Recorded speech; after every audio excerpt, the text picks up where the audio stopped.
Today's Midday Kentucky cooking segment brought to you by Creative Kitchen and Bath, where you will always cook in style. Welcome back to Midday Kentucky. Chef Allison Davis here in the Creative Kitchen and Bath showroom, where you can find so many new ideas, new designs for all of your bathroom and kitchen renovation needs. Today I am going to attempt to persuade you to try something new instead of the traditional avocado toast. My cameraman said, we'll see, because he's a big fan. But I am going to be making, and this is perfect for spring because we're using fresh spring peas, and we're going to do a pea puree, which is going to be nice and bright and green and full of fresh flavors from a combination of a lot of fresh herbs. So the first thing we need to do is kind of cook down our peas a little bit, and then we're going to make kind of a puree or just a nice spread. So in this pan, I've got a bit of garlic and oil, just kind of to season our oil, and we're going to go in with our fresh peas, and we're going to start to just kind of season these up a little bit. I've got a little bit of salt and pepper. We've got our garlic working, and then we're going to add in a bit of water, and the water is just going to help to kind of cook those peas for a bit, and we'll just let that water reduce, and we're basically just kind of blanching or softening up our peas. All right, now what I'm going to work on here is the rest of our pea puree ingredients. And like I said, it's going to be all about the fresh herbs and the fresh citrus. So I love combining and using a nice combination of herbs. So we're going to go in with a bit of fresh chopped chives. Chives are really going to bring that onion, that crisp spring flavor. I just think that this is the perfect time of year to use those chives. We're going to add a bit of mint, and mint I think just gives it a unique pop, and mint is just hard to duplicate. There's nothing else that really works in a recipe like fresh mint.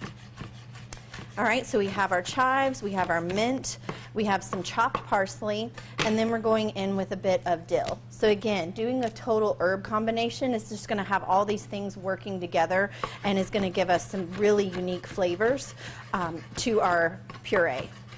All right, so all of our fresh herbs are going to go into our food processor, and we're just kind of letting those peas cook and getting those worked down a little bit so they'll be soft, and it'll lead to a smoother puree.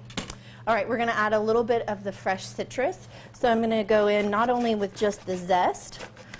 Again, we've talked about this many a times in other recipes.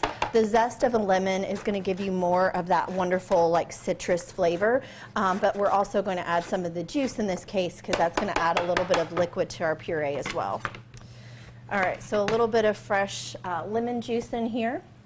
And then, of course, we'll season this mixture as well with some salt and pepper. And then we're just going to add in our pea mixture with this, and we're going to puree that up. While this is continuing to cook, I'm going to talk about our baguettes.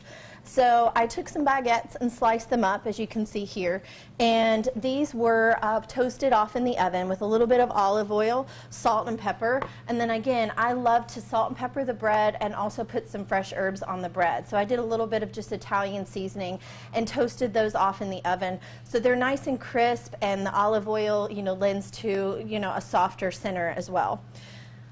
And now that our peas are working, we're going to let this go for just another minute or two, and then we're going to add this in and finish up our puree.